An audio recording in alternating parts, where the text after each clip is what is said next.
예수나를 위하여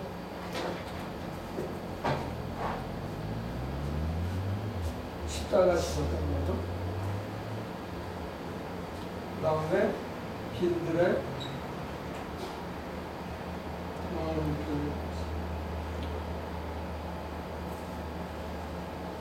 그러니까 성령의 담비를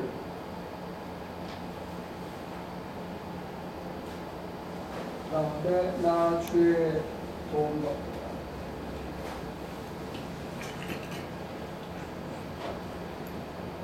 내 모습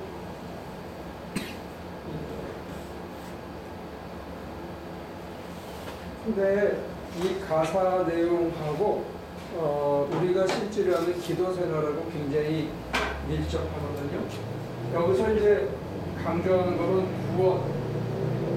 구원받은 자의 감격, 감사, 또 특히 계속 그가 날 위해 대신 피 흘리셨다.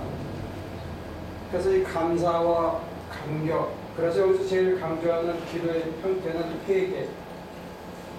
회개와 감사, 그리고 이제 새로운 결단을 얘기하겠죠. 이게 이제 기도인데 이때는 주님하고 나하고의 관계가 이렇게 있어서 약간의 간격이 이렇게 좀 있는 관계로 기도를 이해할 수 있어요. 그 다음에 빈들의 바람풀 같이는 내 심령이 지금 컬컬하다는 게 심령이. 컬컬한데 컬컬하다고 느끼는 거는 심령이 충만한 적이 있었던 거예요. 누구로 인해서? 성령으로 인해서 하나님의 영, 하나님이 아니고 여기서는 삼위일체하고는 조금 다르게 우리가 30년이라고 학자들을 비판하기 정도로 하나님과의 구별이 있는 나는 여기 있고 저 하늘에 계신 하나님께서 당신의 영을 이렇게 부어주시는 거예요, 내 속에. 그래서 이 충만해지는 거예요. 이때 감격과 놀라움과 기쁨과 이런 것들이 물론 현상적으로 환상을 본다든지 예언을 한다든지 계시를 한다든지 방언을 한다든지 이런 것들이 생기겠죠. 그래서 여기서는 하나님이 떨어져 계신데 동시에 내 안에 들어오는 이 두 개의 역학관계를 얘기해 주고 있어요. 그래서 기도도 사실은 이거는 굉장히 뜨겁게 기도하고 하면 내려와서 하나님이 내 안에 계셔서 나로 더불어 기도하는 이제 이런 방식이 지금까지 우리가 익숙한 기도 방식이었다. 그래서 기도의 컨텐츠는 뭐냐? 주로 도움받는 거예요. 무슨 도움? 내 현실의 문제에 대해서 도움받고 한 걸음 나아가면 내 심령이 지금 괴로워 죽겠사오니 이거를 구해달라고 도와달라는 기도가 기도의 주류를 이뤘다. 찬송가에 반영이 되어 있는데 문제는 뭐냐면 이게 한 150년 전 캠프 미팅 할 때 만들어진 찬송가들이라는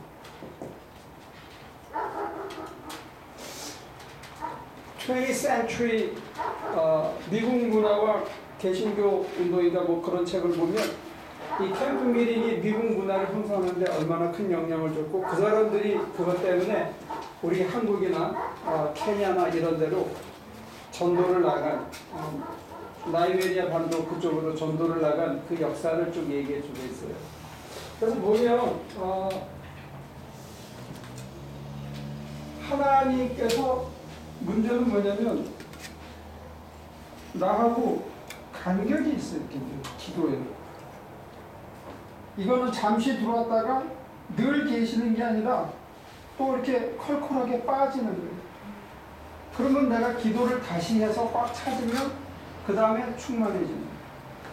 이런 도식으로 이해해서 이 기도에서 중요한 것은 하나님을 이해할 때 있어서 하나님의 내재성보다는 하나님의 초월성, 하나님의 권능과 초월성을 강조하는 이런 이해였다. 지금 내 숨결보다 내 안에 더 가까이 계신 그 하나님, 이거에 대한 강조가 굉장히 미니마이즈 됐어요. 이 틀이. 근데 이게 캠핑 기링에서부터 제2차 대각성 운동 이후에 모든 그 미국의 신학적인 사조가 또 우리 선교사님들이 우리나라에 전례했고 그 훈련을 받아서 1970년대, 80년대, 90년대까지 한국 교회를 이렇게 풍미하고 있는 틀이 이런 거예요. 그러니까 이 기도도 하나님을 어떻게 이해하느냐에 따라서 기도하는 방법도 그렇게 됐고, 중요한 컨텐츠는 내 심령에 내 현실에 도와달라는 거지 나를 찾는다 이런 컨셉은 약하다. 다시 얘기할게요. 여러분들 지금 이 얼굴을 나라고 생각하기 때문에 나를 찾아야 된다 하는 생각은 잘 안 한다. 나를 잃어버렸는데 그 나를 내가 찾아야 된다 이런 의식이 우리는 약하거든요. 왜냐하면 그가 내 대신 죄 사해줬고 나는 구원받았다고 생각했기 때문에 이게 나다라고 생각하지, 내 속에 하나님의 형상이 온전히 있는데 그게 뭔지 모르고 살아간다든지 내가 하나님의 형상이 일그러진 채 잘못돼서 살아간다 이런 생각을 안 하기 때문에 나를 찾아야 된다 하는 생각은 안 한다. 근데 이거는 캐톨릭 애들만 하는 거예요. 우리 개신교에서는 나를 다시 찾아야 된다는 것을 강조를 안 하는 거예요. 나를 잃어버렸다는 생각을 하는 거예요. 내가 어디 있는데 내 속에 어딘가 뒤섞여 숨어 있는데 내가 나를 잃어버리고 산다는 생각은 우리가 못하고 있다. 여기까지 제가 지금 짧게 한 150년의 신학의 역사를 얘기했는데 여러분들 질문 있으면 하시죠. 아니면 제가 뭘 이렇게 건너뛰어가나? 이게 그건 좀 이상하지 않아요? 하나님 질문이 있으면 하시죠.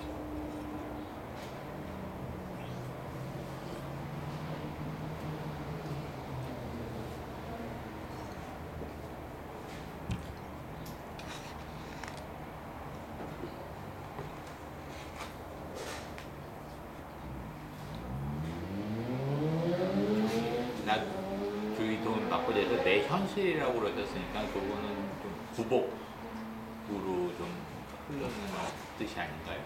귀복을 포함해서 내 현실의 문제, 꼭 복달라는 기도뿐만이 아니고 내 눈에 보이는 것, 내 판단으로 이거가 필요하다고 생각하는 걸 달라고 그렇게 하는 거죠. 어떤 사람들은 꼭 돈 달라고 기도하지 않는 사람도 있어요. 물질의 축복 꼭 구하지 않는 사람도 있는데 자기 생각에는 이게 제일 나한테 필요한 거다 해서 그거를 달라고 기도하는 거죠.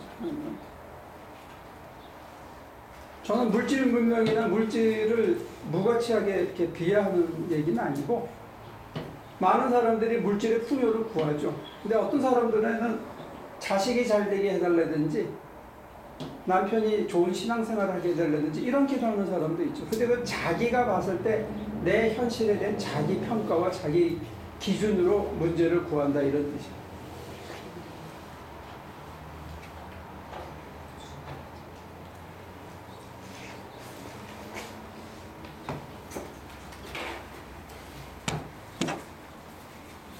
제가 두 가지 챌린지를 드린 건데, 하나는 뭐냐면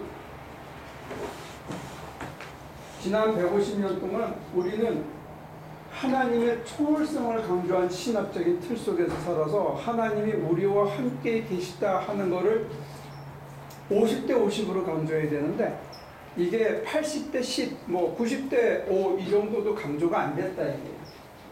특히 그리고 지금 우리 찬송가 부른 것처럼 예수가 날 위해 죽었다 이걸 깨닫게 해달라고 기도하고, 정말 십자가에 매달린 환상을 보면 막 감격하고 기쁨에 넘치고 용서받아 눈물을 펑펑 흘리고 그가 날 위해 고생했다고 막 감사하고 이런 감격의 기도 생활이었다는 게 첫째가 우리가 제일 많이 하는 기도가.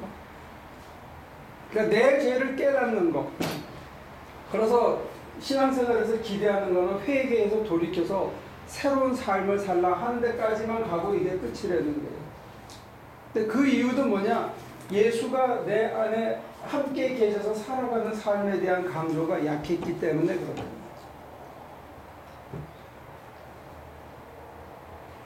그리고 성령을 내재성을 어느 정도 받아들이는 펜타코스탈조차도 성령은 내 안에 늘 24시간 살아계시는 분이 아니라 충만해졌을 때 한 40일 금식하면 한 6개월 정도 가고 그 다음에는 또 이렇게 식어가고 하는 식으로 오해한다 이게.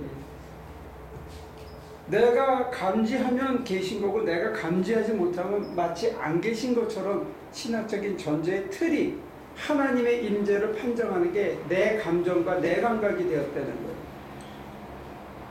내 존재의 근거가 아니고 내가 기도 막 금식하고 바른 마음을 가지고 주를 위해서 막 헌신할 때는 꽉 차 있는 것 같아. 근데 이게 쑥 빠져나가서 막 기운을 못 차릴 때가 오는 거예요. 그러면 이거 큰일 났구나. 성령이 나한테서 떠나갔나 보다 해가지고 가서 기도원에 가서 막 기도하고 매달리고 하면 또 충만해지면 회복됐다. 이런 틀을 가지고 있었다는 거예요.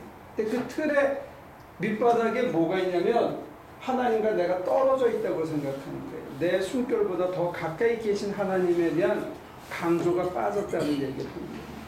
그래서 우리의 기도 생활 자체의 패런이 하나님을 그렇게 이해하니까 기도의 패런 자체가 한쪽으로 쏠릴 수밖에 없었다는 거예요. 그게 첫 번째 전제.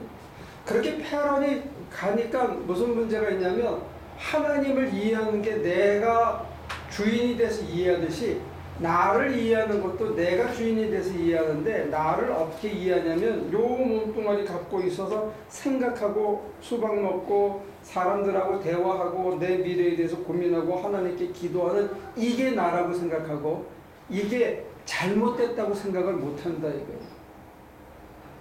이게 내가 아니다는 생각을 우리는 잘 못한다 이게 나라고 생각하기 때문에 제가 여러분들에게 지난 4, 5년 동안 소개하는 이 기도로 들어가기가 어려워요. 거기에서 걸려있어. 이걸 나라고 생각하기 때문에. 이게 가짜다 생각하면 진짜를 찾아가면 되는데 이걸 가짜라고 생각을 안 하기 때문에 거기서 이제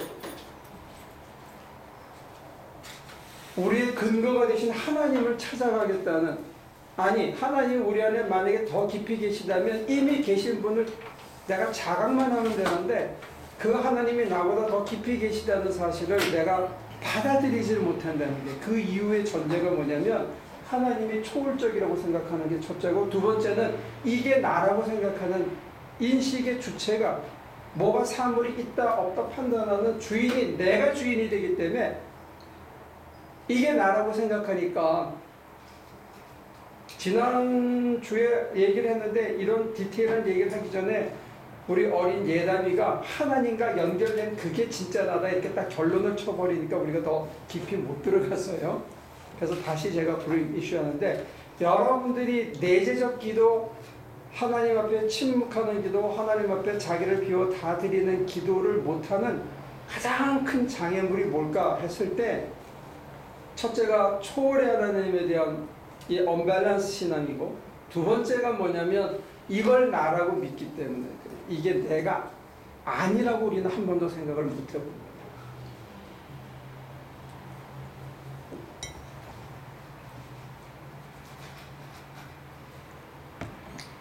신학으로 애들로 설명을 하면 첫째 하나님과의 관계가 끊어지면 죄인이라 그래서 내 원래의 본 모습을 잃어버렸다 이렇게 교리로 설명을 해요. 근데 그 교리로는 그래요. 교육을 받았어요. 관계가 끊어진 게 죄구나. 그렇다면 실제로 내가 24시간 생활하고 기도 생활 속에서 이 상태도 하나님과의 관계가 끊어진 거예요. 언제까지? 충만하기 전까지는. 무슨 얘기인지 알겠어요? 마음이 컬컬해지면 끊어진 거라고. 자기 판단에는 하나님이 저 위에 계셔. 그러니까 뭐 달라고 막 소리 지를 수밖에 없는 거예요. 그러면 하나님과의 관계가 끊어진 상태가 어떤 상태냐면 24시간 하나님이 내 삶에서 인지되지 않는 상태가 관계가 끊어진 거라고요. 교리를 내 생활에다가 어플라이를 하면 하나님이 내 신령 속에, 내 피부 속에, 내 의식 속에 생생히 살아있지 않은 순간은 나한테서는 죽은 거고 관계가 끊어진 거야. 그러면 나는 죄인이 되는 거예요. 죄인은 의인이라는 측면, 원래 본래적인 자아라는 측면에서는 내가 아니야, 가짜지. 환상이란 말이에요. 우리는 교리는 믿어요. 근데 그 교리가 내 삶에 적용됐을 때 그게 도대체 뭘 뜻하는지에 대해서 현실의 언어로는 설명이 안 해준 거예요. 성경의 언어가 있고, 그 다음에 교리나 신학의 언어가 있고, 신앙생활의 실생활의 언어가 있단 말이에요. 근데 이 실생활의 언어하고 교리의 언어가 두 개가 떨어져 있어. 그래서 예를 들어서 내가 하나님과의 관계가 끊어진 거 죄인이다. 그럼 관계가 끊어진 게 도대체 뭐냐? 생활 속에서 했을 때 하나님이 내 가슴에서 절박하지 않으면 끊어진 거라니까. 하나님을 생각하지도 않고 사모하지도 않고 하나님을 느끼지도 못하고 하나님 없이 24시간 아웅당하고 살아가고 내 눈의 판단대로 살아가고 내 이기적인 판단대로 살아가는 거, 이게 관계가 끊어진 거예요. 이게 죄인이에요. 죄의 싹슨 뭐죠? 네? 그건 성경에 나온 것만 외우는 거야. 실제로 실생활에서의 언어는 뭐예요? 죄의 싹슨 뭐예요? 하나님과 끊어진 결과가 뭐냐? 실생활에서는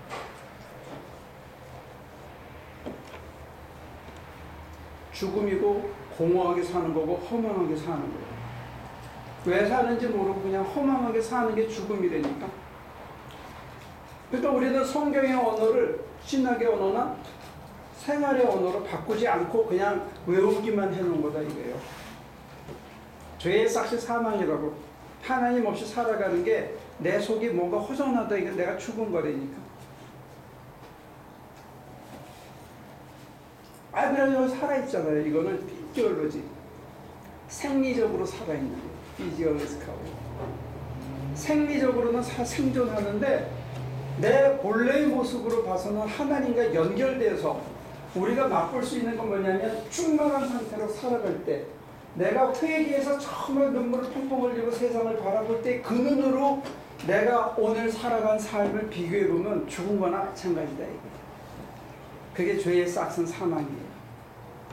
장차 죽은 다음에 당연히 두 번째 불구덩이에 들어가겠지만 지금도 살아있으나 죽은 자와 다르지 않은 상태로 살아가는 거, 이게 내 본래의 모습을 잃어버리고 있다는 게. 근데 우리는 교리로는 외우고 있는데 내가 내 모습을 잃어버리고 살아가고 있다는 사실을 안 받아들이기 때문에 내 심령보다 더 깊은 하나님에 대한 절박한 갈구가 없어. 갈망이.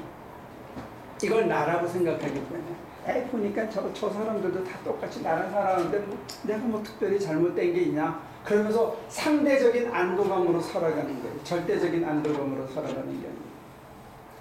쟤나 내나 뭐 다 똑같은데 뭐 그래도 내가 조금 낫지, 모든 면에서 내가 학벌이나 뭐 교양이나 이런 면에서 내가 저보다 낫지, 이러면서 상대적인 우월감으로 자기를 포장해서 살아가지 자기는 잃어버리고 살아간다 이거.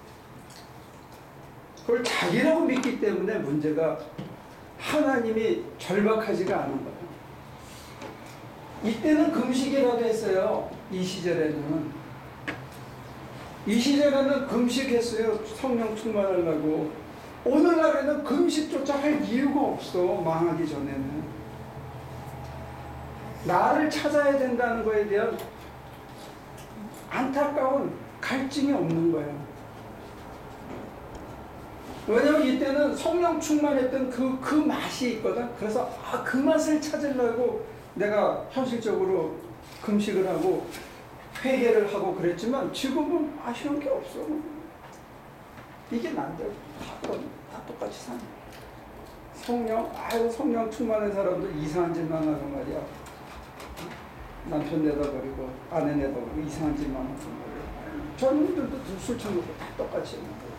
그래서 우리가 그렇게 안 하는 걸 정당화시킵니다. 이게 짧게는 30-40년 전에 향수가 담긴 찬송가들이고 우리의 신앙 행태라면 더 뿌리는 150년 전이고요. 지금은 우리 개신교가 막 헷갈리고 있어요, 지금. 그래서 개신교인들이 금가루 뿌리는 거 이거 막 쫓아다니고, 요즘 기도해 주면 금가루 내린다고 그거 쫓아다니고, 뭐 센터링 프레어 해가지고 다른 종파에서 하는 거 그거 배우러 다니고, 이게 뭐가 굉장한 혼동이 와 있는 거예요. 우리하고 안 맞는 것을 지금 막 배우러 다니고. 제가 두 번째 포즈로 할게요. 질문 있으면.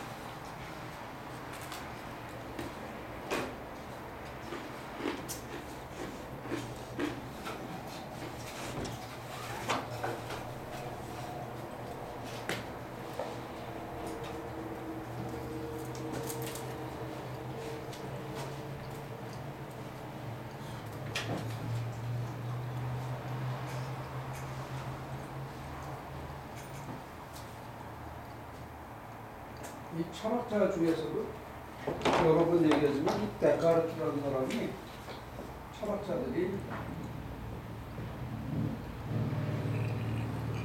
사람을 정신과 육체로 이렇게 구별을 시켜놨어요. 근데 이거는 잘못된 비유 같아요. 위에서 보면 이게 나눌 수가 없거든요. 위에서 보면 하나예요. 정신과 육체는 분리되지 않아요. 근데 그 설명상 정신에서 하는 게 사고한다고, 사고, thinking.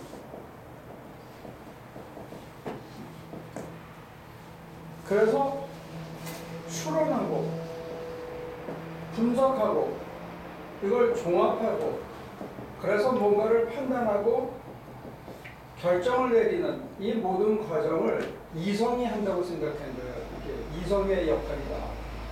이 이성을 담당하고 있는 부분이 정신인데, 그런데 실제로 인생을 살다 보면 나는 이게 제일 옳다고 생각하고 내게 좋다고 생각하고 맞다고 생각해서 정의라고 생각해가지고 결정을 내린 것이 결과가 내 예측대로 내가 결단한 대로 결과가 나오느냐? 꼭 그렇지 않더라고요. 그래서 사람들이 이성을 잘 못 믿어. 그래서 서울대학 교수가 순복음교회 제일 많이 다녀요. 자기 이성대로 결론이 안 떨어지니까. 근데 그거는 현상에 대한 얘기고, 우리가 기도 생활을 해보면 어떤 일이 있냐면요. 여러분들 깨달음이라는 단어는 뭐 꼭 불교 단어가 아니라는 거 아시죠? 내 생각이 이럴 것 같은데 기도하다 보면 내 이성을 능가하는 어떤 무엇이 있다 하는 것을 느끼세요? 그건 경험해요?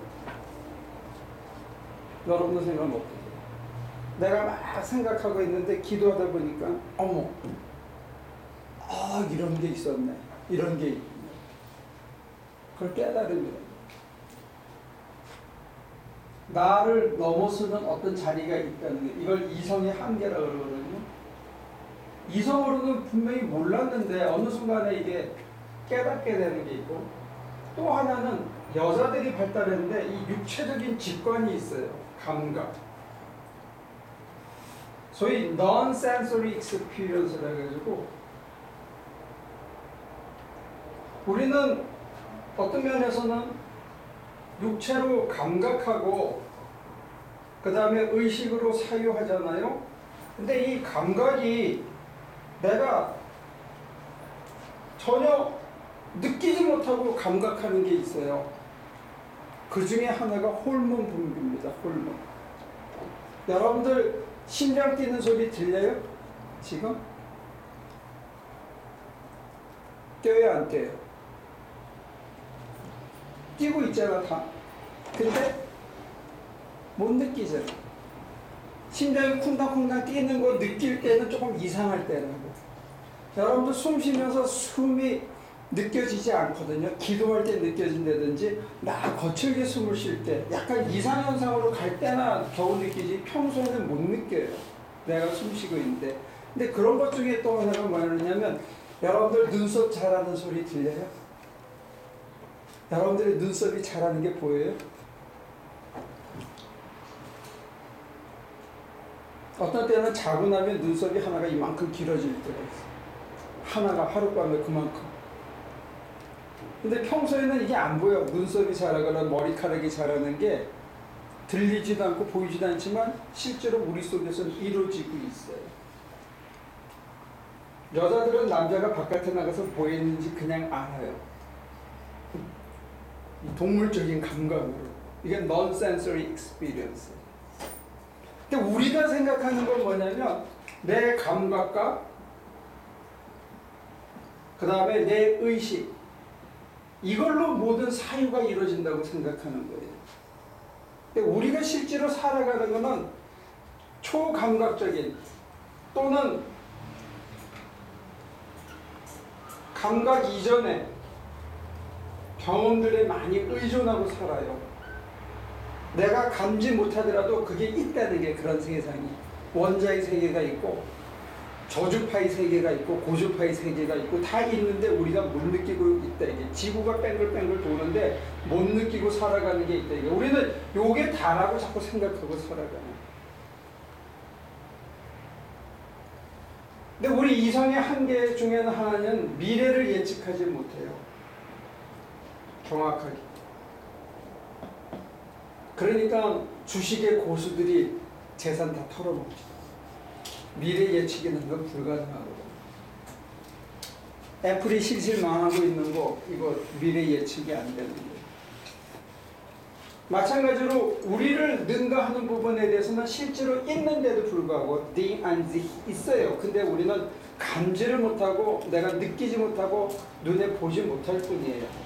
마찬가지로 내 속에서 일어나고 있는 호르몬 분비라든지 머리카락이 자라는 소리라든지 피부가 재생되고 피가 골수에서 나오고 있다든지 이런 것들은 전혀 못 느끼고 있어요. 근데 있어요. 있긴 있는데. 근데 내가 못 느낀다고 없는 게 아니라는 거예요. 지금. 생리학적으로 내가 못 느낀다고 해서 없는 게 아니고 이성적으로 내가 인지하지 못한다고 해서 그런 게 없는 게 아니라는 거예요. 근데 우리는 내가 아는 것, 내가 보는 것, 내가 만지는 것, 내가 현미경을 통해서라도 확인할 수 있는 것, 그것만 자꾸 있다라고 생각하고 그게 다라고 우기는 경향이 있어요. 그게 이성의 한계예요. 근데 실제로 생활에서는 여러분들은 여러분들의 감각을 더 믿어. 이성적으로는 저거 30불밖에 안 해. 근데 짝퉁은 굳이 내가 400불을 주고 사. 왜? 마크 하나 때문에.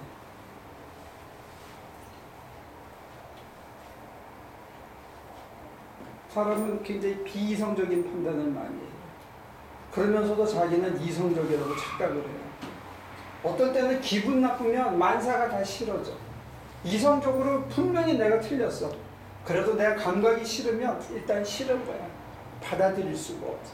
그러니까 인간은 굉장히 비이성적인 행동을 하면서도 이성적이라고 착각하고 굉장히 감각 이전의 경험에 따라서 행동하면서도 나는 내가 꼭 오감으로 확인하고 실증적으로 눈에 있는 것만 있다고 주장을 하는 참 모순덩어리 되는 거예요. 근데 통성기도나 이런 기도의 약점이 뭐냐면 이 오감을 최대한 발휘하기 때문에 우리가 의논 중에 오감을 넘어가기 때문에 성령 체험을 하고 오감을 이성을 넘어가기 때문에 회개하는 거거든요.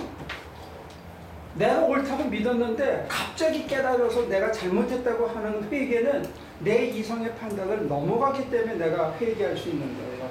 실제로는 그렇게 하면서도 우리들은 어떻게 하냐? 비이성적인 거는 못 받아들이고 초이성적인 거는 거부하는 경향이 있어요.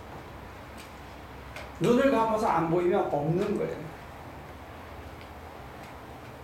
그래서 여러분들이 이 비움의 기도, 하나님께 나 모든 것을 다 드리는 기도, 결국 궁극적으로 우리가 성경이 얘기하는 하나님과 하나됨을 이루는 기도, 그런 신앙 실천에 대해서 별 관심이 없어.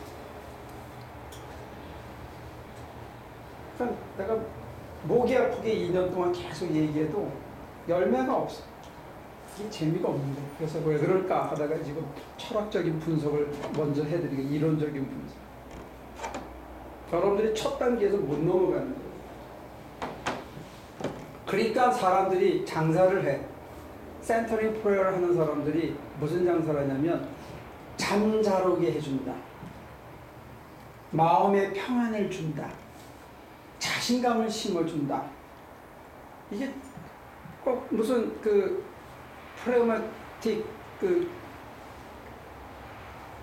심리 상담하듯이 그렇게 어떤 코핑 스킬을 키워주는 것처럼 그렇게 이끌어가는데 기도의 목적은 내 마음 편하게 하고 나 잠잘 자게 하고 내 걱정 떨어뜨리기 위해서 기도하는 거 아니에요. 궁극적으로는 하나님과 내가 하나 되어져서 원래 하나이듯 저들도 하나 되게 하소서 하나님과 하나인 나를 찾는 것. 하나님 안에서 내가 나를 찾는 것. 이게 기도의 목표인데 우리는 지금 딴 데 가서 딴 짓을 하고 있대요. 기도하니까 기쁘더라. 그것 때문에 기도하는 거 아니에요.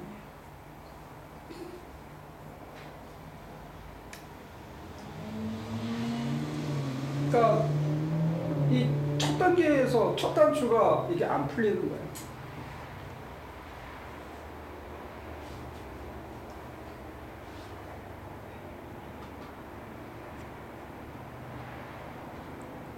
뒤에 얘기를 정리해드리면 굉장히 비이성적인 결정과 행동을 하면서 자기는 이성을 신뢰해요.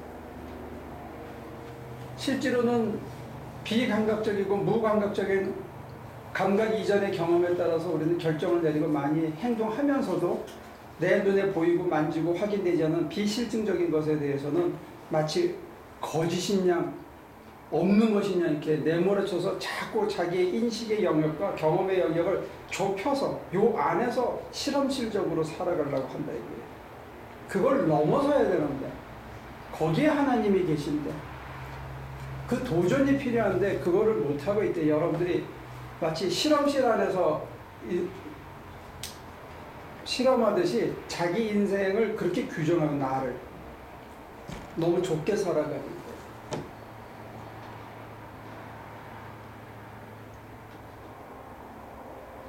그래서 가짜를 가짜가 아니면 최소한 부분을 살고 있는 거예요. 전체를 못 살고.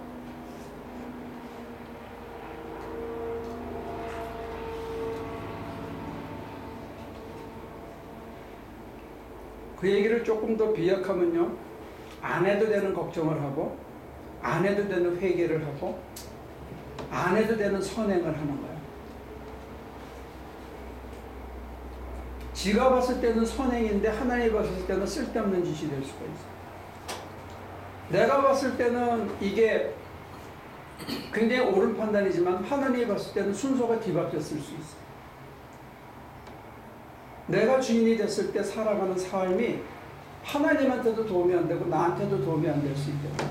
왜 내 눈에 내가 내리는 결정이 전부 이 실험실처럼 요 조그만 울타리 안에서 내리는 결정으로 미래도 모르는 주제 안에서 내리는 결정이니까 그 결정이 미래에도 안 맞고 현실에도 안 맞고 지금 나는 이 고생이 싫어. 빨리 벗어났으면 좋겠어. 근데 하나님 보시기에는 너 고생 좀 해야 돼. 왜? 그걸 통해서 네 인간이 바뀐다면 해야지. 근데 나는 이거 빨리 벗어나달라고 기도해. 근데 그런 기도할 시간에 뭐 하는 게 나아요? 바람이나 쓰는 게 훨씬 나아. 안 해도 되는 기도를 하고 앉았을 수 있다니까. 그리고 자기는 기도를 몇 시간 채웠다라고 스스로 만족할 수 있잖아. 어떤 경우는 막 잘못했다고 회개해. 잘한 거야 그거. 내가 그러지 말았어야 되는데 내가 왜 그랬을까.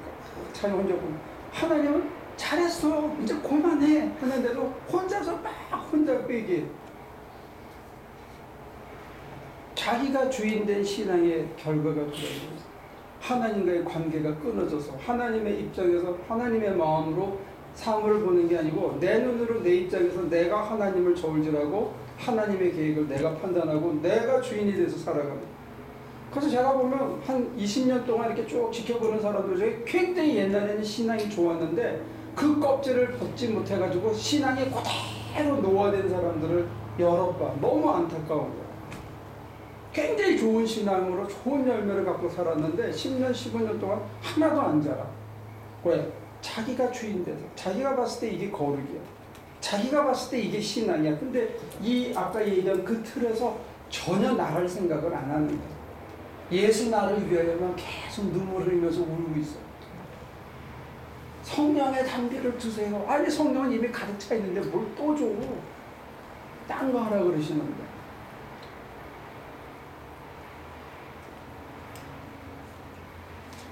그럼 제가 답답하겠어요? 재밌겠어요?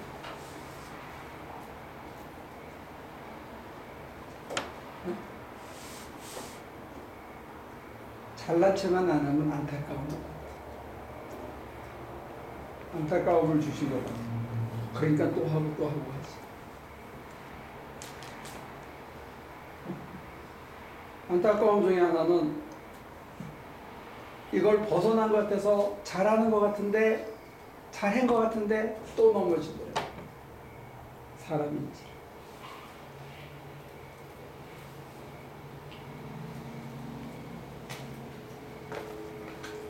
제가 굉장히 클리어하게 설명한 거죠? 아직도 설명이 덜 됐나? 오늘? 지금까지 한 얘기를 잘 정리해서 얘기.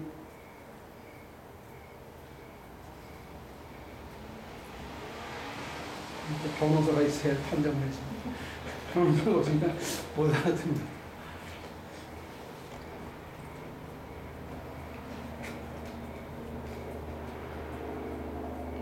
질문 있으세요?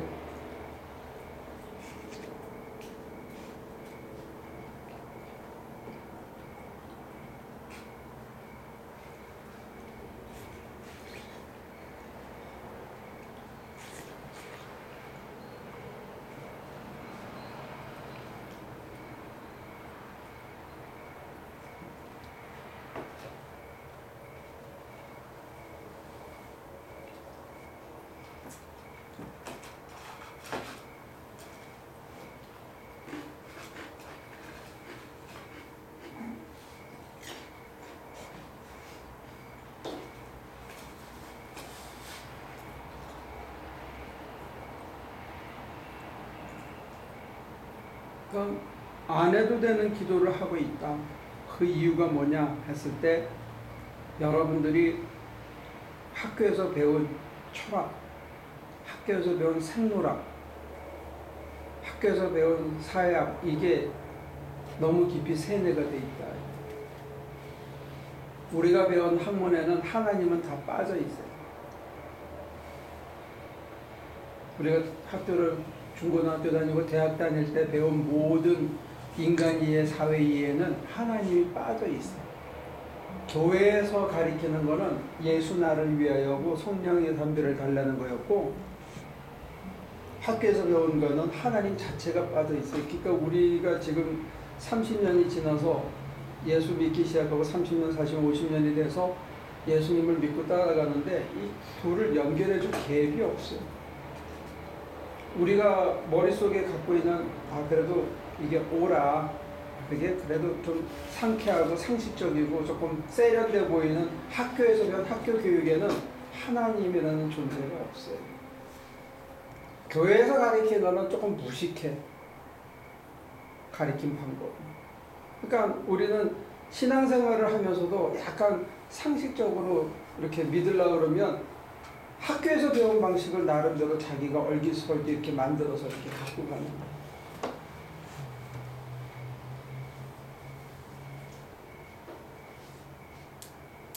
하나의 가정으로 여러분들이 느끼는 숨결 안에 하나님이 여러분들 세포 하나하나에 다 계시다면 하나의 가정이에요.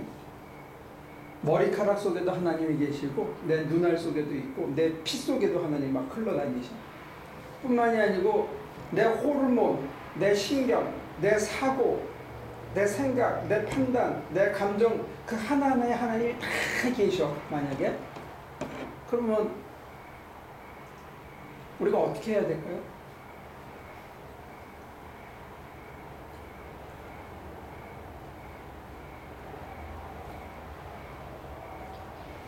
만약에 그런 전제하려면 그런 전제하에서는 어떻게 하는 게 더 효능이 있는 기도가 되겠나요? 하나님이 내 생각 저 깊은 곳까지 다 알아. 내 고민 다 알아. 내 걱정거리 다 알아. 내 막 배가 아픈 것까지 다 알아. 내 욕망이 부글부글 끓는 걸 다 알고 그 욕망 한가운데도 하나님이 계셔. 다 알아. 그러면 우리가 어떻게 기도하는 게 좋을까요? 네? 침묵밖에 없어요. 다른 분들 그럴 때는 어떻게 기도하죠?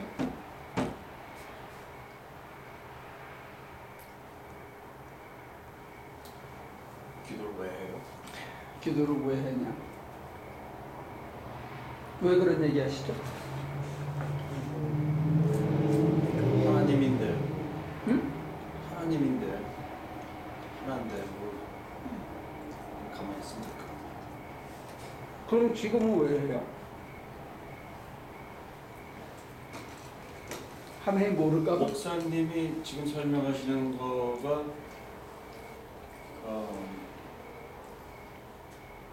우리 이성이나 뭐 감각이나 이런 거 그거 다 언더스탠드 하는데 그런 거를 떠나서 엉뚱하게 다른 데 뭐가 있다 그런 말씀을 해주셨는데 우리의 이성과 감각을 넘어선 어떤 딴 데 있다 그랬는데 모르겠어요. 그거를 이해하기까지 너무 복잡한 과정과 이성적인 판단과 뭐 이거를 다 설명을 하셨거든. 그러고서 나중에 이제 기도 쓸데없는 기도를 왜 하냐? 그게 쓸데없는 기도인지 아닌지를 알기 위해서는 또 앉아서 기도를 해봐야 그게 쓸데없는 건지 아닌 것도 알 수 있을 거고 하나님하고 나하고 하나인지 아닌지를 알기 위해서는 평안한 것도 지나가 봐야 되고 기쁨도 지나가 봐야 되고 거기서 뒤틀림도 해보지도 않고 어떻게 그걸 알겠어요? 그러니까 이게 이렇게 앞뒤 말이 이성을 넘어선 얘기처럼 안 맞는 것 같아요. 그렇다고 그럼 하지 말라, 아무것도 하지 마라 하는 얘기처럼 들리는 것처럼 생각이 돼서 질문을 하는 겁니다. 근데 제가 설명했잖아요. 예를 들어서 이거 16 간격으로 줄 쳐라. 우리가 스터드 세울 때 16 간격으로 줄 치잖아요. 그럼 자꾸 쳐 그러면 이걸 왜 해야 됩니까?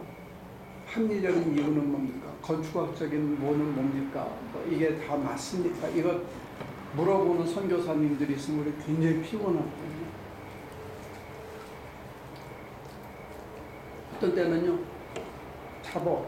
뭐 16까지 점 있는 데만 찍으면 그거 세우는 거 보면 아 저게 그래서 나중에 합판이 맞나 보다 한참 지나면 깨닫는 수가 있죠. 근데 그거를 지가 연구해가지고 일일이 근거가지고 맞춰보고 합판 안 맞고 그래서 마침내 깨달으려면 수십 년 걸리죠. 기도도 선배가 필요한 건 뭐냐면 이렇게 해봐 그러면 내 생각에는 내가 맞는 것 같고 내가 더 은혜 받는 것 같은데 선배가 해봐 그러면 한번 해보면 아 이래서 그렇겠네 그러면 붕 뛴 거예요. 고민하지 않아도 되는데도 세월을 보낼 필요는 없다는 얘기합니다. 참 말씀입니다.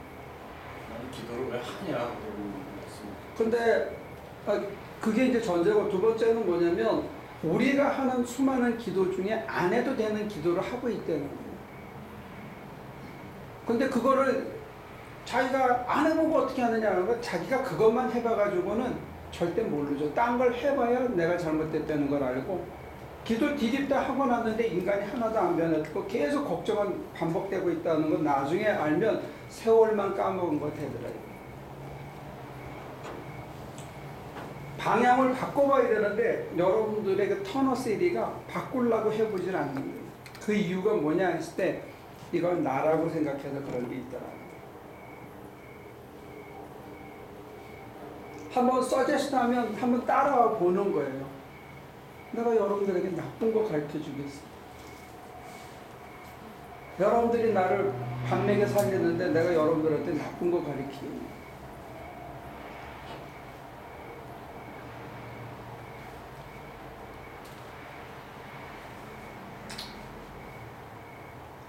하나님이 무슨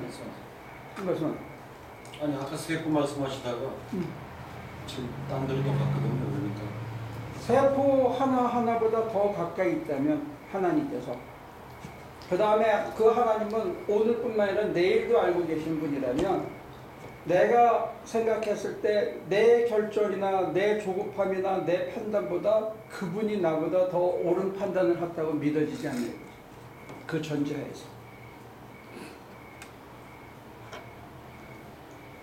그리고 기도할 필요 없죠.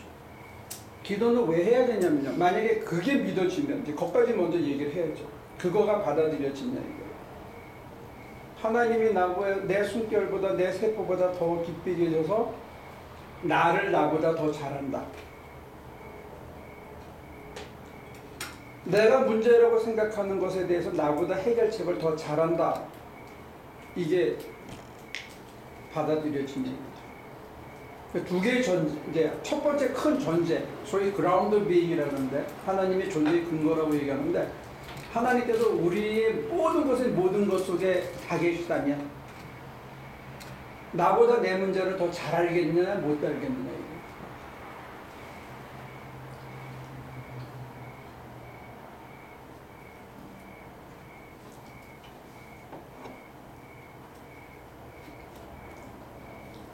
신학적인 근거가 이런 거라면, 세 번째 실존적인 이유는 뭐냐면, 여러분들 속에 하나님이 나보다 더 잘한다는 것에 대한 실존적인 신뢰가 없다는 거예요. 하나님이 내 문제에 대해서 나보다 더 안타까워한다 하는 것에 대한 실존적인 신뢰가 없다는 거예요. 그가 나보다 훨씬 똑똑하고 나를 나보다 더 사랑해서 내 문제에 대해서 더 좋은 의견과 더 좋은 판단을 그가 갖고 있다는 것에 대한 신뢰가 여러분들이 있느냐는 여쭤보는 거예요. 그게 믿어져요? 그게 믿어지는 하나의 이론적인 틀이 뭐냐 했을 때, 하나님이 내 숨결보다 나보다 더 깊이 계시다, 내 생각에 저 근원에도 계시다 하는 게 받아들여지냐는 겁니다. 그때는 기도는 왜 하냐가 아니고 기도하는 방법이 전적으로 달라지는 거예요. 기도하는 방법과 내용, 만약에 그게 믿어지면. 기도를 안 해야 되는 게 아니고 그때는 기도를 더 해야 되는데, 기도하는 내용과 기도하는 자세와 방향이 전혀 달라지는 것뿐이에요. 아까 권사님은 조금 앞서가서 침묵 이렇게 얘기하셨는데, 기도하는 내용이 달라지고 기도하는 방법이 달라지고 기도에 임하는 우리의 자세가 달라지는 거예요. 그 전제가 뭐냐? 하나님이 나보다 나를 더 잘한다고 여러분들이 진짜 믿냐 이거죠. 우리 여러분들 안 믿어. 잘 안 믿어. 평소에는 믿는 것 같은데 급해지면 안 믿어. 내 욕망이 불일듯 끓어오를 때는 안 믿어.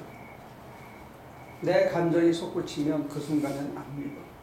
내 몸이 막 아플 때는 그 순간은 안 믿어. 돈을 몇만 불, 몇십만 불 잃어버리는 것 같으면 그 순간에는 안 믿어요. 누가 나를 화나게 만들어서 막 화가 머리끝까지 치솟을 때는 하나님이 이 문제 더 해결 잘하신다는 걸 안 믿어. 순간에 우리는 하나님을 놓치는 거예요. 그래서 그 열매가 죽음이에요. 하나님을 믿고 신뢰하지 않기 때문에. 왜? 죄의 싹은 사망이에요. 실존적으로 여러분들이 안 믿어. 그럼 넌 믿냐? 저도 잘 안 믿어. 저도 시시때때로 넘어져. 여러분들은 근본적으로 하나님이 내 숨결보다 내 안에 더 깊이 있다는 걸 못 느끼기 때문에 저보다 더 안 믿을 수 있지. 이게 기도생활의 대전제예요. 예수 나를 위하여 성령의 담비를 부어주셔서 하는 기도로부터 한층 더 심화될 수 있는 대전제가 뭐냐? 하나님께서 나보다 내 숨결보다 내 속에 더 깊이 계시다. 이게 믿어지는 거죠. 그가 내 숨결보다 내 생각보다 훨씬 더 깊이 계시고 나를 위해서 자기 몸을 버리고 자기 신성을 포기할 정도로 나를 사랑하신다라고 이게 만약에 실존적으로 믿어지면 하나님께서 나보다 훨씬 내 문제를 더 깊이 이해하시고 그 문제를 어떤 식으로 해결하는 게 더 좋은지 나보다 훨씬 더 잘하시고 뿐만 아니라 내 인간이 그걸 통해서 어떻게 변하기를 원하시고 그래야 다음에 그런 유사한 일이 일어났을 때 그것 때문에 열받거나 전혀 마음이 요동치지 않는 인간으로 변화시킨다는 걸 그분이 알고 있다는 거예요.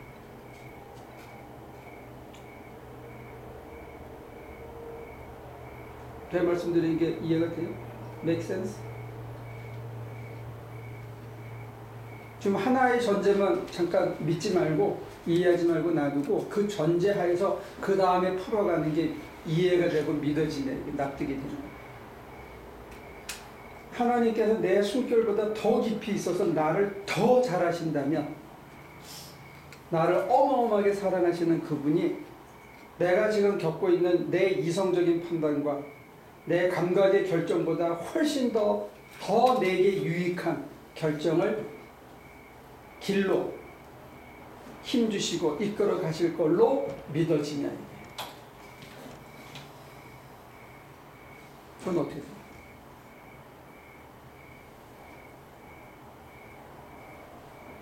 그 전제하에서는 그거를 부정하기가 힘들죠. 그 전제 하에서는. 다른 그게 분들은 이렇게 감각적으로 막 느껴지고 그러냐 그러면 좀 힘들지만. 그냥 내 감각이나 내 인식이나 나의 어떤 초이성적인 그 어웨어니스가 그거를 어웨어하지 못하더라도 우리가 고백했던 그 교리는 뭐냐면 무소부재의 하나님, 임마누엘의 하나님은 제가 일상의 언어로 풀었을 때 그 언어예요. 우리는 교리를 안 믿고 있는 거지. 일상의 언어로 풀면 내 세포 하나하나. 그때는 2000년 전에는 그런 단어를 몰랐던 거예요. 세포라든지 내 핵이라든지 내 유전자 안에 이런 단어를 몰랐던 것뿐이고 내 숨결 하나하나, 내 사고 하나, 이건 어거스틴의 단어에도 나와요. 더 그 깊은 곳에 하나님이 내재해 계신다는 거예요. 이게 임마누엘의 뜻이에요. 근데 우리는 그거를 그냥 교리로 스쳐서 외우고만 있었지, 들어서 알고 있지, 그걸 내가 감지를 못한 것뿐이에요. 임마누엘이라는 뜻이 그런 거예요. 우리 가운데 계시는 것뿐만 아니라 내 안에 계시는 거예요. 이게 느껴지면 기도의 방법과 기도의 자세와 기도의 내용이 전혀 달라져요. 예수가 날 위해 돌아가셨다고 내가 회개할 필요가 없어요. 이제는 이미 지나간 사건이 되는 거예요. 다른 기도가 필요합니다. 물론 회개는 연속적으로 일어나요. 앞으로. 그러나 이게 기도의 주가 아니라는 거예요. 그 다음에 성령으로 나를 가득 채워서 능력 있는 인간으로, 충만한 인간으로 해달라고 기도할 필요가 없어져요. 기도가 달라져요. 만약에 이미 내 안에 꽉 계신데 뭐하러 충만하게 또 해달라고 그래? 그죠?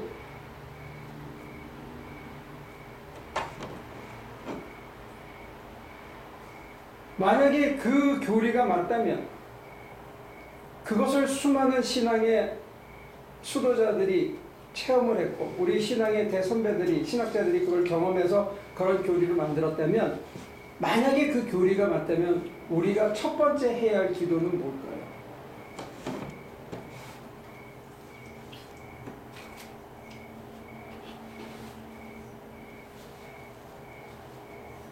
만약에 그게 맞다면 어떤 기도를 드려야 좋겠냐? 주여 말씀하셔서 제가 듣겠나이다. 그게 렉티오 디비나이다. 그것도 한 브릿지로서 굉장히 많이 썼었죠. 주여 말씀하셔서 주의 종이 듣겠나이다. 듣는다고 나를 열어놓는 이게 한 기도의 방법, 브릿지였어요. 첫 번째 브릿지였어요. 두 번째 브릿지는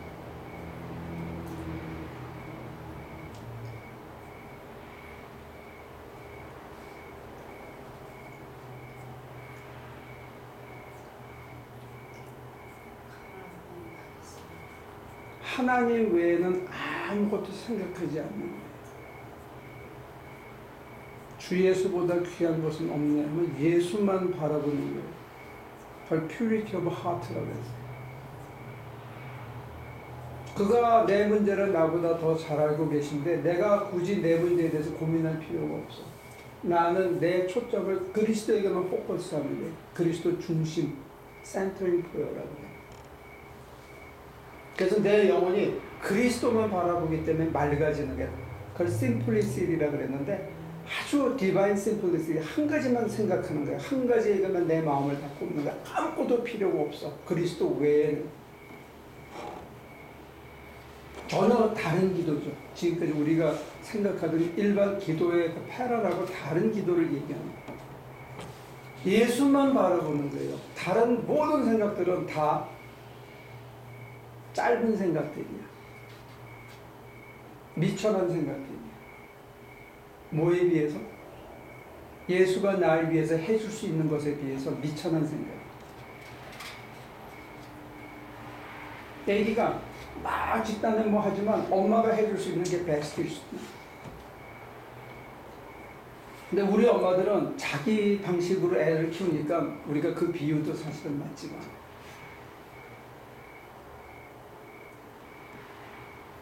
그게 두 번째 분이지. 예수만 바라고 그 어떤 것도 내 마음속에 바라는 게 없어. 이건 엄청난 신뢰를 요구합니다.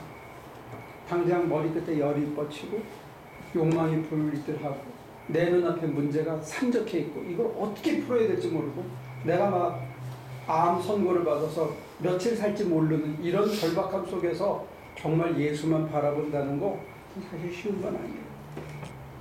더 뭐 애들하고 자기 배우자하고 부딪히는 순간에 그 순간에도 내 속에서는 고요하게 예수만 바라본다는 거 이거 사실은 쉬운 건 아니에요. 근데 이게 불이치되는 거예요. 왜? 하나님이 내 안에 더 나보다 더 깊이 가까이 계시기 때문에. 심지어 나도 모르는 non-sensory experience, 내 속에 일어나고 있는 어떤 거 확실히 있는데 그 실체가 있는데 내가 감지 못하는 걸 그분은 알고 그것까지 포함해서 내일까지 고려해서 모레까지 고려해서 나에게 제일 좋은 길을 인도해 가신다고 내가 신뢰한다면 내가 할 수 있는 거는 그분에게만 포커스하는 거, 아니면 박 목사님이 써주신 대로 말씀하셔서 제가 듣겠나이다 하고 기도하는 거, 이게 두 개의 브릿지 되는 거예요. 그런데 제가 지금까지 소개했던 거 그거는 뭐냐면 그 다음에 그 세 번째 얘기는 뭐냐면 토마스 머튼이라는 사람이 있는데 그 사람은 뭐라고 얘기하자면 비움의 기도라는 걸 가르쳐요. 비움의 기도. 참된 자아를 찾기 위해서 하나님 앞에 자기의 모든 걸 비우는 거예요. 그분을 모시기 위해서. 아니 그분이 이미 내 안에 계신 것을 내가 인지하기 위해서 그분 아닌 모든 것을 비우는 거예요. 근데 그 전제가 뭐냐면 무한한 신뢰예요.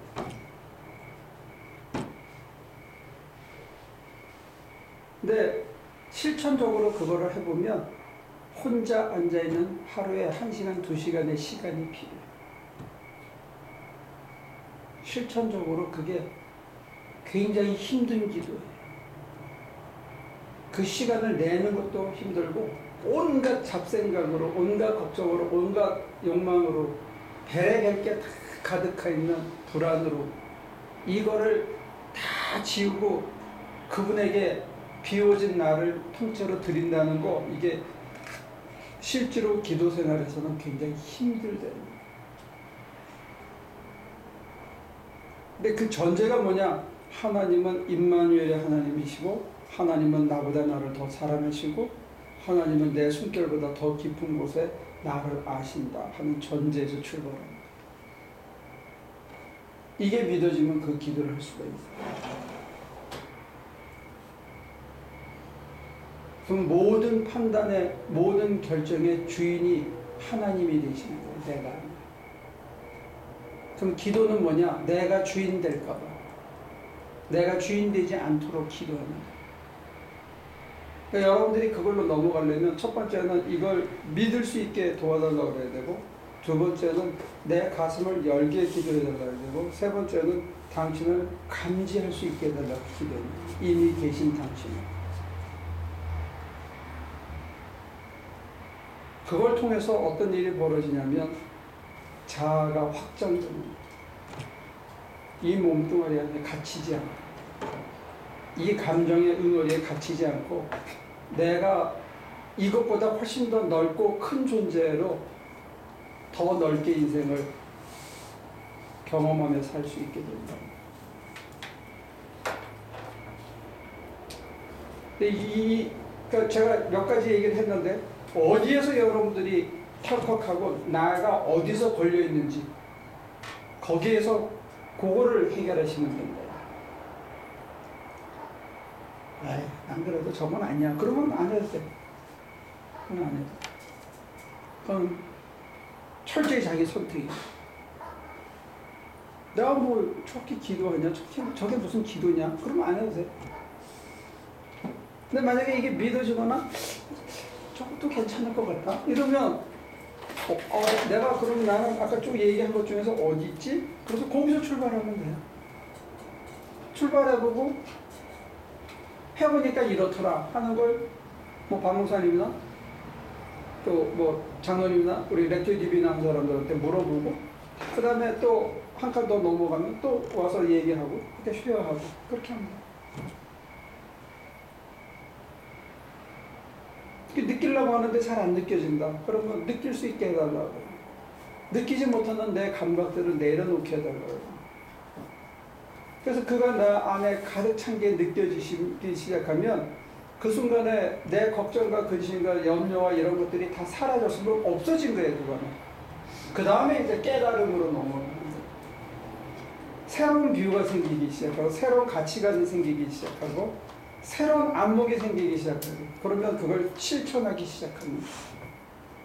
근데 그거는 이제 다음 주 시간에 다시 정리해서 얘기하기로 하고요. 지금은 여러분들이 그 큰 전제, 이 전제를 어떻게 소화하느냐, 이게 문제예요.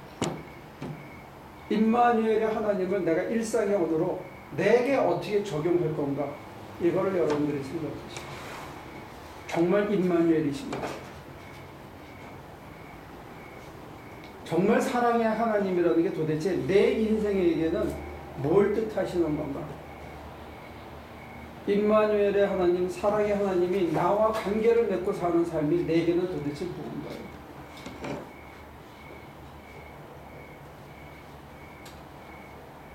그러면 기도의 자세나 기도해야 할 내용이나 기도에 앉아서 하나님을 바라보는 애티튜드나 마음가짐이나 이런 게 전혀 달라져요.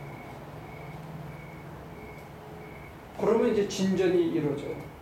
그러면 그 다음에 진전에 어디까지 가야 되는지는 제가 다음 주 이 시간에 다시 얘기를 할게요.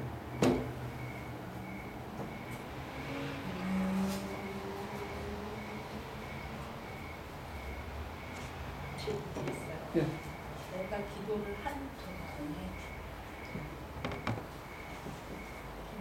동안에 하나님은 무엇을 하시죠? 지금 목사님 설명에 의하면 하나님이 계시다, 다 어디에 계시다, 아니면 나를 안다, 이렇게 소극적인 표현이 되고요. 내가 기도를 한다는 것은 나의 믿음에 근거하여 열정을 드리는 일을 막 하고 있는데, 그때 하나님은 무엇을 하시냐? 그냥 다만 계실 뿐이고 다만 말 뿐이고 그렇게 했어요. 하나님이 나보다 더 깊이 있다. 예를 들어서 그게 존재라면 내가 생각할 때 하나님한테 막 다가가야지 하는 그 생각 더 깊은 곳에 계시다면 다가가야지 하는 조급함을 슬로우 다운 시키겠죠. 그리고 그게 욕심이 되지 않도록, 내 욕심이 끌어오지 않도록 하나님께서 나와 더불어 간구하시면서 그게 욕심이 되지 않도록 내 기도의 방향을 이렇게 같이 잡아주시겠죠. 그리고 막 하다가 하나씩 내려놓을 수 있도록 도와주시겠죠. 기도는 혼자 하는 게 아니고 하나님과 더불어 같이 하는. 그래서 contemplation 할 때 come together, temp, face, face to face, 얼굴과 얼굴을 맞대고 하는 작업이 contemplation이에요. 관상. 침묵 속에서 하나님과 더불어 함께 하시는 것. 그게 우리 신앙의 선배들이 갖고 있었던 이해고, 하나님께서 내 안에서 나보다 더 적극적으로 내 기도가 이기적인 기도, 자기중심적인 기도, 과거로 돌아가는 기도에 머물지 않도록 내가 바른 기도를 할 수 있도록 내 감정을, 내 두려움을, 내 불안을 내려놓게 하시죠. 그 불안이 나중에 가면 언제가 제일 심한 불안이 오냐면 자아가 상실되는 것 같은 불안이 와요. 처음에 이성과, 그러니까 정신과 육체가 나라고 생각했던 것을 넘어서는 게 힘든 것처럼 나라고 겨우 찾았는데 그 나를 다 들여서 하나님 안에 넓혀질 때 하나님의 도움 없이는 내가 그걸 넘어갈 수가 없어요. 근데 그거는 나중에 얘기를 하면 지금 끌고 와서 내가 앉아서 기도를 한다. 근데 저기 밥 타는 냄새가 난다. 저 꺼야 되나? 이런 판단으로 일어나려고 그럴 때 아니야 하고 함께 더 앉아있게 해주시는 분이 하나님이시더라고요. 이제 잘까요? 조금만 더 하고, 그래서 거룩한 부담감이라는 얘기를 했는데, 어떤 때는 이게 다 맑아지고 그렇게 해서 기도가 깊어진 다음에 또 그 사람 찾아가야지 하는 어떤 문득 깨달음이 오는데 이게 내게 부담이야. 그 사람한테는 내가 가슴을 열고 싶지 않은데 그 깨달음을 주시는 이가 하나님이시다. 근데 내가 깨달았는데도 그걸 찾아갈 용기도 없고 하고 싶은 마음이 아직은 없어. 비워졌다고 생각했는데, 그러면 더 기도하면 내 안에서 찾아갈 수 있는 용기와 그걸 감내할 수 있는 힘이 이렇게 스며드는 걸 느끼는데, 하나님이 내 안에서 같이 하시는 일이에요. 하나님이 해주시지 않으면 우리 안에서 그런 걸 할 수 있는 힘이 안 생기죠. 우리가 착각하는 걸 환상으로 나타나시는 분을 하나님이라고 하나, 환상으로 나타나셔서 막 기쁨이 넘치게 주시는, 이거는 아직까지 두 번째 기도 방법에 머물러 있는 거예요. 빈들의 마른 풀같이 갈급한 내 심령에 담비를 주소서 하는 그 기도에 머물러 있는 거고, 내가 기도하고 있는데 기쁨이 다 사라지고 즐거움과 감격과 놀람도 다 사라지고 평안도 다 사라지고 다 사라지게 돼 있어요. 그건 내 감각으로 내가 감지하는 거예요. Extraordinary Sensory Experience가 있는데, 그 Extraordinary Sensory Experience를 끝내고 난 다음에까지 그 모든 과정을 초대하고 더불어 같이 가시는 분이 하나님의 작업이라는 거예요. 나 혼자서는 그 기도에 들어갈 수도 하지도 않는 일이. 컨템플레이션은 함께하는 기도예요. 하나님이 도와주지 않으시면 그 기도에 들어갈 수가 없어요. 그렇게 설명을 하시면 기도할 때는 하나님이 나에게 몇 인치니?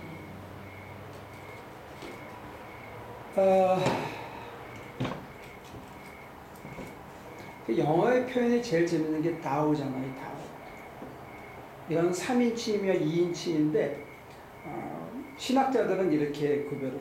distinguishable, 구별은 되나, undividable, 결코 나눠지지 않는. 하나님은 우리를 소멸시키지 않으시는 것 같아요. 당신 안에. 중요한 거는 의식은 단절되지 않는다는 거예요. 짜증을 내고 힘들어했던 그 의식이 그대로 살아서 하나님과 하나 되어지는 상태까지 의식은 연속되어져요. 그거를 인정해 주시는 것 같아요. 근데 그 의식이 무한히 넓혀지게 하고 내가 감지하는 것은 무한히 넓혀진 나를 감지하는 것뿐이지, 하나님이 따로 존재해가지고 하나님이 옆으로 이렇게 보이는 게 아니라는 거예요. 그게 임마누엘의 체험이에요. 내가 나로 넓혀진 상태 속에 있는 게 하나님과 온전한, 그래도 합의를 맛본 상태에서 내가 상대적으로 하나님을 이해하는 거지. 여전히 하나님은 나의 안에 함몰되진 않았지만 내 안에서 나와 더불어 확장되어진 존재지, 나랑 별개로 나눠진 존재는 아니라는 거예요.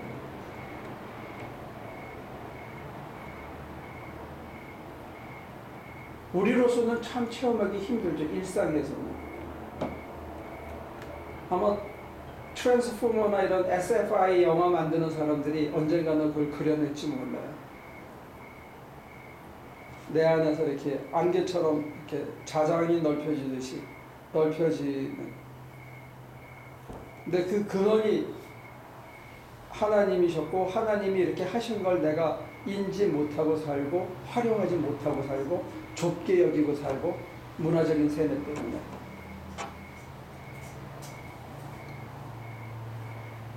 우리는 파생적으로는 감지할 수 있어요. 그 상태에 들어가면 특별히 미운 사람이 없어. 특별히 더 끌어안아야만 되는 특별한 다른 존재가 없어. 이 인간이나 저 인간이나 거기서 거기가 돼. 이 사건이나 저 사건이나 거기서 거기가 돼. 그 상태에서. 그러니까 특별한 어떤 애착을 가져야 할 이유도 없지만 하나님이 이끄시면 모든 인간에게로 확장될 수 있을지 모르죠. 저는 아직 거기까지 못 가봐서. 제가 구경한 데는 이 인간이나 저 인간이나 이 사건이나 저 사건이나 다 거기서 거기라는 것까지만 가봤어요.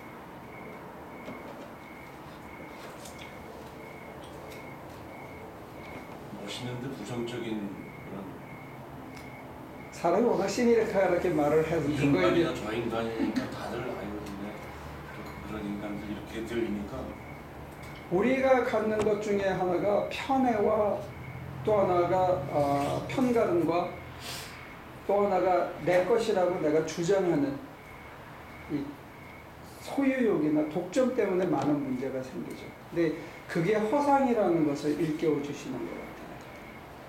내 것이라는 사유욕이나 소욕이라는 것이 얼마나 허망한 것인지를, 내 것이라는 것 때문에 내가 굉장히 아파하고 고민하고 힘겨워하고 붙들라고 애를 썼던 그런 것들이 다 내려놓아야 하는 것이라는 것을 그 체험 속에서 알려주시는 게 아닌가 싶어요. 그러니까 저 사람이나 이 사람이나 다 거기서 거기라는 얘기나 나나 상대방이나 다 거기서 거기라는 거예요. 그러니까 내가 전통적인 용어로는 겸손이라고 썼는데 humility라고 썼는데 험불해질 수밖에 없는 거예요. 내가 특별히 겸손을 떨어서가 아니라 거기서 거긴데 이 끈을 놓는 순간에 사망인데 이 끈을 놓는 순간에 내가 살아나서 하나님 아닌 딴짓을 생각하는데 내가 하나도 남이 없는 거예요. 그 누구한테도. 모든 선한 열매의 뿌리가 하나님이신데 사람끼리 어떤 비교라는 게 아무 의미가 없는 거예요. 더 가졌다고 애쓰고 자랑하는 것들이 사실은 아무 의미가 없는 게 하나님에게 끈 떨어지면 끈 떨어진 연이나 똑같아.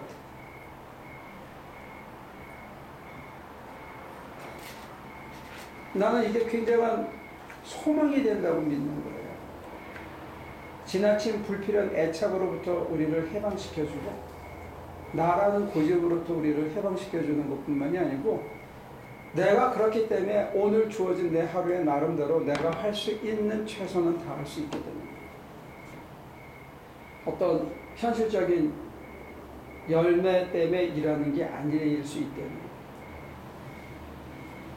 그러니까 은수자들이 기도만 하는 게 아니고 밀농사도 하고 빵도 굽고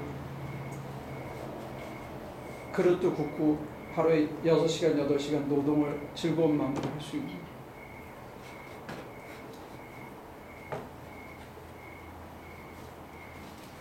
얘기를 줄이면, 그 질문에 대한 얘기를 줄이면 하나님은 내가 기도할 때 무엇이냐? 함께 기도하신다. 그래서 기도 안 해도 되는 내용은 걸러주시고 붙들고 있는 것들은 놓게 도와주시고 기도 속에서 자꾸 헤매고 못 벗어나는 건 업어서 이끌어서 더 멀리 보게 해주시고 그래서 궁극적으로는 하나님은 나를 어떻게 이끌어 가시냐면 내가 내 껍질을 벗고 무한히 넓혀진 당신 안으로 들어오게 나를 인도해 가시는 거예요. 그게 온전한 합의를 이루게 하나님이 나와 더불어 친히 기도하시는데 그런 자세에서 봤을 때 우리가 기도에 실패하는 건 뭐냐면 웅크러지고 있는 거예요. 이걸 못 털어놓는데 그 못 털어놓는 것 중에 하나가 이성, 하나가 감각. 내가 감각하지 않는 건 없다고 믿는 거예요. 그 다음에 내 감정에 충실하게, 싫은 건 싫은 거고 좋은 건 좋은 거고, 이건 더 갖고 싶은 이런 욕망의 덩어리, 이런 것들을 못 놓는 거를 이렇게 손을 피도록 하나님이 도와주시는 거예요. 그래서 이게 펴질 때까지 오래 앉아 있어야 되는 거예요. 그래서 오래 앉아 있다 보면 다 내려놓고 난다면은 아무것도 아닌 거예요. 왜 마음을 파았다고? 내가 왜 거기다가 시간을 헛시간을 보냈던가? 이런 깨달음이 오면서 자유와 가벼워짐이 오는 거예요. 가벼워져야 하나님이 기뻐하시는 일을 더불어 같이 눈뜨고 일상에서 행할 수 있게 돼요.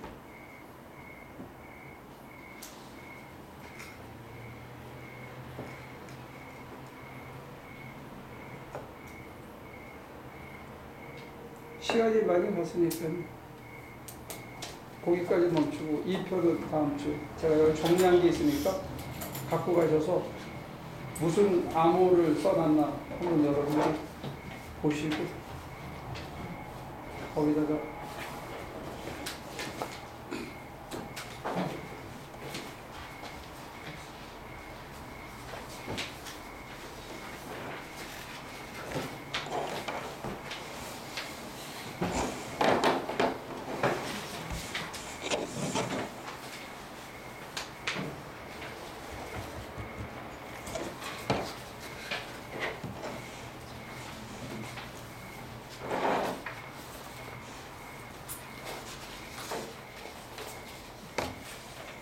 기도할게요.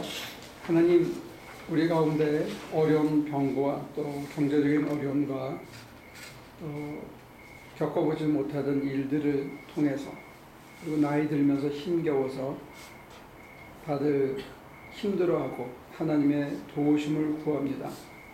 하나님, 우리가 생각하는 이 어려움 깊이에 당신이 보시는 축복의 덩어리가 뭔지 발견할 수 있는 눈과 마음을 허락해 주시고 우리에게 주신 이 은총의 선물을 우리 삶 속에서 열매 맺어서 하나님을 기쁘게 하고 세상 사람들에게 도움이 되는 인생을 하루하루 살아가도록 침묵 속에서 늘 하나님을 감지할 수 있는 감각을 우리에게 회복시켜 주시옵소서.